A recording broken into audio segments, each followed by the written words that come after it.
Good morning. నేను మీ history Saida Reddy సార్ని. ఈరోజు క్లాసుకు సంబంధించిన వీడియోలో మనం ఆధునిక భారతదేశ చరిత్ర సిలబస్ అలాగే సిలబస్పై విశ్లేషణ చేద్దాం. ఆధునిక భారతదేశ చరిత్ర యూరోపియన్ల రాకతో స్టార్ట్ అవుతుంది. యూరోపియన్లు ప్రధానంగా సుగంధ ద్రవ్యాల వ్యాపారం కోసం భారతదేశానికి రావడం జరిగింది. యూరోపియన్లో పోర్చుగీస్ నావికుడైనటువంటి వాస్కో డి గామా భారతదేశానికి ఐరోపా నుండి నేరుగా సముద్ర మార్గాన్ని కనుగొని భారతదేశంలో అడుగుపెట్టిన దగ్గర నుంచి ఆధునిక భారతదేశ చరిత్ర స్టార్ట్ అవుతుంది. ఇక్కడ సముద్ర మార్గం కనుగొనడం అనేది భారతదేశంలోనే కాకుండా ప్రపంచంలోనే ఒక నూతన అధ్యయనానికి నాంది పలికింది. సముద్ర మార్గం కనుగొనక ముందు కూడా భారతదేశానికి ఐరోపా దేశాలకు మధ్య వర్తక వాణిజ్య సంబంధాలు ఉండేవి. ప్రాచీన కాలం నుండి మన భారతదేశానికి ఐరోపా దేశాల మధ్య అనేక మార్గాల గుండా వ్యాపారం జరిగేది. అసలు ఆ మార్గాలు ఏమున్నాయి, వాటి పేర్లు ఏంటి, ప్రధానంగా వాటిల్లో మనకి ఒక రోడ్డు మార్గం ఉండేది. అప్పుడు కొన్ని కారణాల వల్ల, కొన్ని సంఘటనల వల్ల రోడ్డు మార్గం మూసివేయడం జరిగింది. ఆ సంఘటనలు ఏంటి, ఎందుకు మూసివేశారు, అవన్నీ కూడా మనం లెసన్లోకి వెళ్ళినాక చెప్పుకోవడం జరుగుతుంది. అలాగే వాస్కో డి గామా కన్నా కూడా ముందు సముద్ర మార్గం కోసం కొంతమంది ప్రయత్నం చేశారు, కానీ సక్సెస్ కాలేదు. మరి వాస్కో డి గామా ఏ విధంగా భారతదేశానికి సముద్ర మార్గం కనుగొన్నాడు అవన్నీ కూడా చెప్పుకోవడం జరుగుతుంది. వాస్కో డి గామా 1498 మే 17వ తారీఖు భారతదేశానికి సముద్ర మార్గాన్ని కనుగొన్నాడు.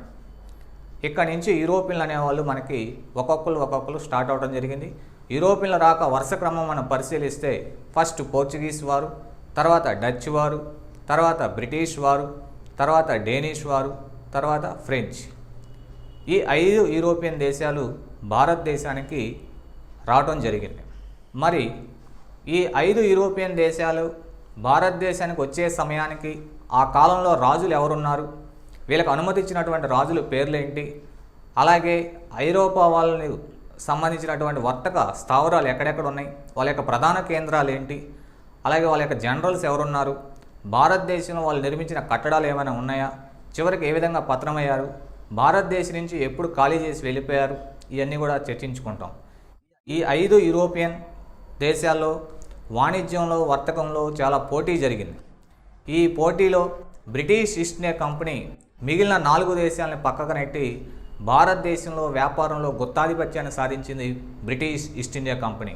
అసలు బ్రిటిష్ ఈస్ట్ ఇండియా కంపెనీ ఏ విధంగా ఏర్పడింది, భారతదేశానికి ఏ విధంగా వచ్చింది, అప్పుడు అనుమతి ఇచ్చినటువంటి రాజులు ఎవరున్నారు, ఇవన్నీ కూడా మనం లెసన్లోకి వెళ్ళినప్పుడు చెప్పుకోవడం జరుగుతుంది. నెక్స్ట్ టాపిక్, బ్రిటిష్ వారు భారతదేశ ఆక్రమణ. బ్రిటిష్ ఈస్ట్ ఇండియా కంపెనీ ఒక పక్క వ్యాపారం చేస్తూ ఆనాడు మన భారతదేశంలో మొఘల్స్ పాలకుల యొక్క అసమర్థత, కొన్ని స్వతంత్ర రాజ్యాలుగా విడిపోవటం, ఆ స్వతంత్ర రాజ్యాల్లో ఐక్యత లేకపోవడం ద్వారా బ్రిటిష్ వారు దీన్ని ఆసరాగా తీసుకుని భారతదేశం యొక్క అంతరంగిక వ్యవహారాల్లో బ్రిటిష్ ఈస్ట్ ఇండియా కంపెనీ తలదూర్చింది. బ్రిటిష్ ఈస్ట్ ఇండియా కంపెనీ అతి తక్కువ కాలంలోనే భారతదేశంలో ఒక రాజకీయ శక్తిగా ఎదిగింది. బ్రిటిష్ ఈస్ట్ ఇండియా కంపెనీ భారతదేశాన్ని వివిధ దశల్లో ఆక్రమించింది. ఈ ఆక్రమణలో భాగంగా మనకు అనేక యుద్ధాలు రావడం జరిగింది. ముఖ్యంగా కర్ణాటక ప్రాంతాన్ని ఆక్రమించడానికి 3 ఆంగ్లో కర్ణాటక యుద్ధాలు వస్తాయి. బెంగాల్ ఆక్రమించడానికి ప్లాసీ, బాక్సర్ యుద్ధాలు అనేవి రావడం జరుగుతుంది. భారతదేశంలో అత్యంత ఇంపార్టెంట్ అయినటువంటి యుద్ధాల్లో ప్లాసీ యుద్ధం ఒకటి. ప్లాసీ యుద్ధం భారతదేశంలో బ్రిటిష్ సామ్రాజ్య స్థాపనకు పునాది పడినటువంటి యుద్ధం. ప్లాసీ యుద్ధం 1757లో జరిగింది. అలాగే బాక్సర్ యుద్ధం 1764లో జరిగింది. బాక్సర్ యుద్ధం ద్వారా సమగ్రంగా, సంపూర్ణంగా బెంగాల్ అనేది బ్రిటిష్ వారి చేతిలోకి వెళ్ళిపోవడం జరిగింది. అలాగే మైసూర్ ప్రాంతాన్ని ఆక్రమించడానికి 4 ఆంగ్లో మైసూర్ యుద్ధాలు జరిగినాయి. ఇక్కడ మనకి టిప్పు సుల్తాన్, అతని యొక్క తండ్రి గారైనటువంటి హైదరాలీ అనే వాళ్ళు రావడం జరిగింది. ఇలా 4 ఆంగ్లో మైసూర్ యుద్ధాల గురించి చెప్పుకుంటాం. అలాగే బ్రిటిష్ వారు ఆంధ్రాను కూడా ఆక్రమించడం జరిగింది. 1758 చందుర్తి యుద్ధంలో విజయం సాధించి ఆంధ్రాలో బ్రిటిష్ సామ్రాజ్య స్థాపనకు పునాది పడింది. అలాగే మరాఠా యుద్ధాల ద్వారా మరాఠా ప్రాంతాన్ని, సిక్ యుద్ధాల ద్వారా పంజాబ్ ప్రాంతాన్ని ఆక్రమించారు. ఇవే కాకుండా బ్రిటిష్ వారు కొన్ని విధానాలు రూపొందించి మిగిలిన ప్రాంతాలు కూడా ఆక్రమించడం జరిగింది. సైనిక సహకార పద్ధతి అనే దాన్ని తీసుకొచ్చి కొన్ని ప్రాంతాలు ఆక్రమించారు.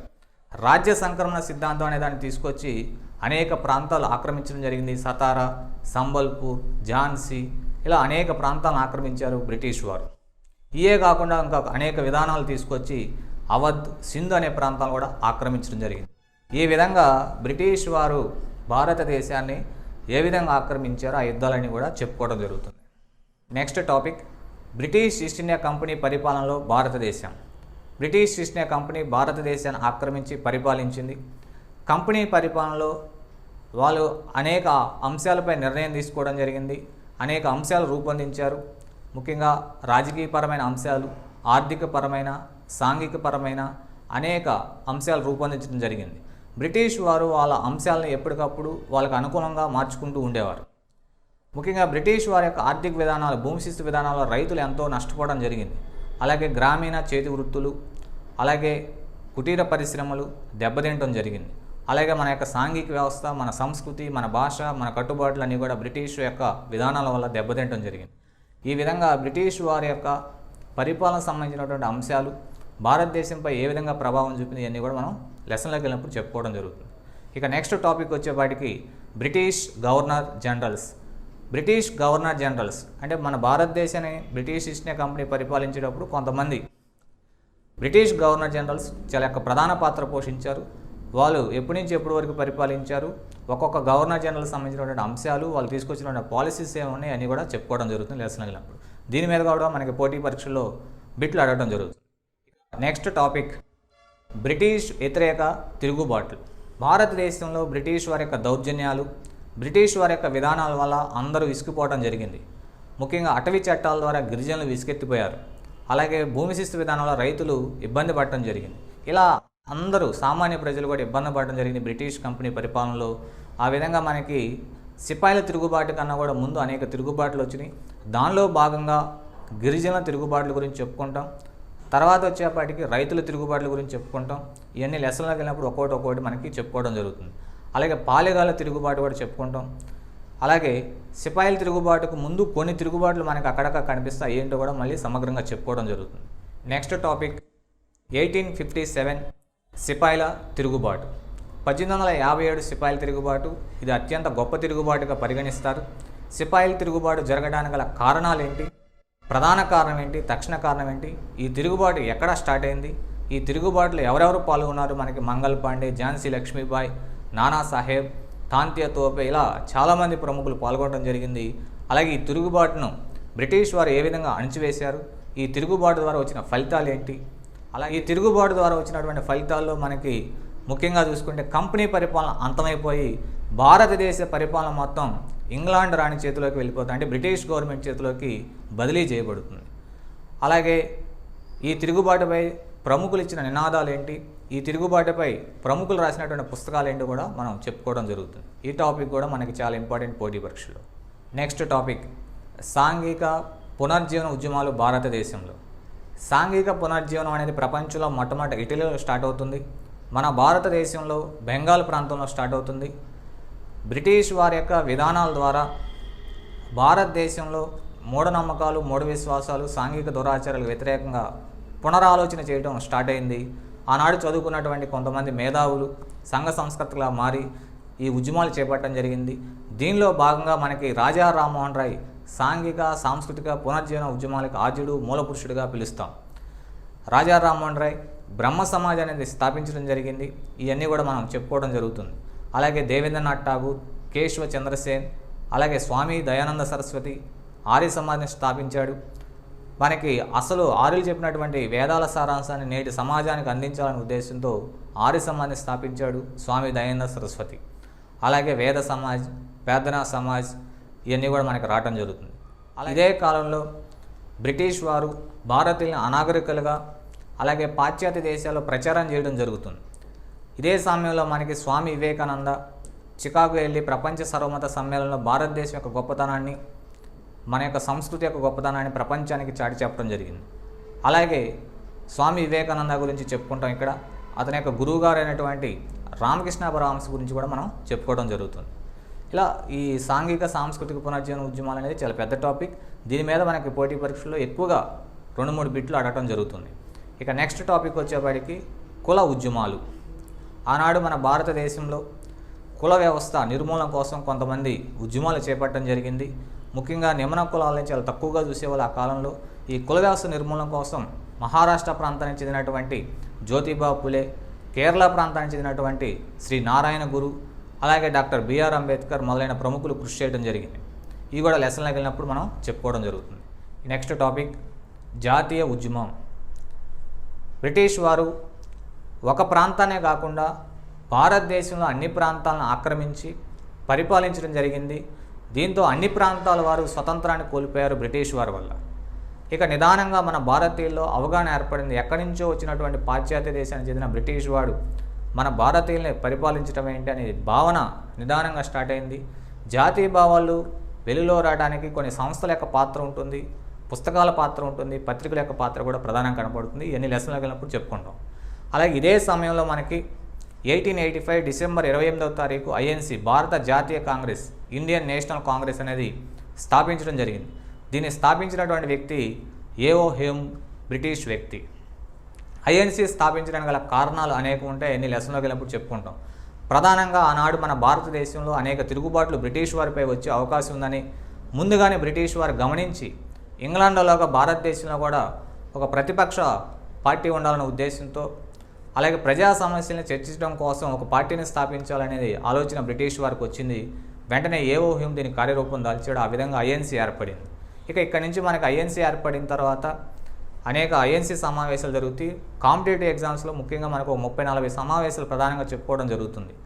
అలాగే ఐఎన్సి ఏర్పడిన తర్వాత ఈ ఐఎన్సిలో అన్ని మతాల వారు, అన్ని ప్రాంతాల వారు, అన్ని కులాల వారు, అన్ని భాషల వారు పాల్గొనడం జరిగింది. జాతీయ భావాలు బాగా వెలుగులోకి వచ్చాయి ఇక్కడి నుంచి. అలాగే స్వతంత్ర ఉద్యమాన్ని, జాతీయ ఉద్యమాన్ని బాగా నడిపినటువంటి పార్టీ కూడా కాంగ్రెస్ పార్టీ. ఇక్కడి నుంచి మనకి కొన్ని దశలు కనపడతాయి. మితవాదుల దశ అంటే మితవాదుల యొక్క భావాలకి దగ్గరగా ఉన్నవారు, వాళ్ళ ఆలోచనల దగ్గర ఉన్నవారు ఒక గ్రూపుగా జాయిన్ అయ్యి వాళ్ళు కొన్ని లక్ష్యాలు, కొన్ని డిమాండ్స్ పెట్టుకోవడం జరిగింది, కొన్ని ఉద్యమాలు చేయడం జరిగింది.